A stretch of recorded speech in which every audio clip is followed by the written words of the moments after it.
Ay, hello mga kamarites ko. Andito na naman ang inyong kamarites na mataba pero sexy. Aray ko sa amparteng kaseksihan yan.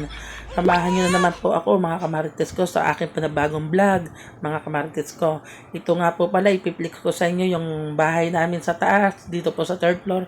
Ayan po yung dalawang kwarto na yan po sa mga anak ko yan. Ayan po yung sa bunso ko, yung sa kabila po yung sa panganay ko mga kamarites. Katatapos ko nga lang po pala maglinis mga kamarites at nagdigpit ako dito ng mga damit, nagtupi po. Nakikita nyo po yan, tinupi ko po lahat yan.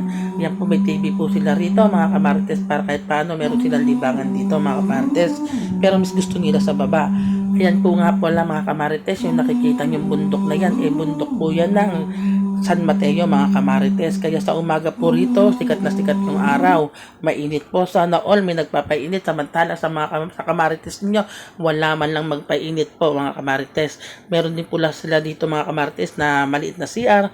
Kahit paano po kahit maliit okay naman po mga kamarites. Basta mahalaga may nagagamit sila rito yung mga bata mga kamarites, hindi na bababa mga kamarites. At sa may parting kabila nga pala mga kamarites, ayan po yung hagdanan.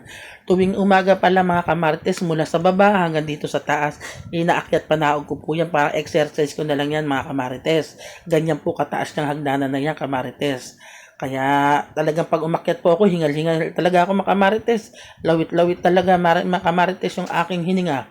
Ayan po, ipiplex ko rin po sa inyo mga kamarites yung kwarto ko. Ito po yung aking munting kwarto mga kamarites. Ayan po ang aking higaan. Meron po akong salamin dyan.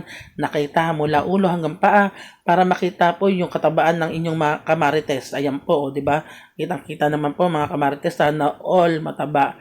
Ayan po, itong kwartong kabila na yan mga kamarites, sa anak kong isang babae yan.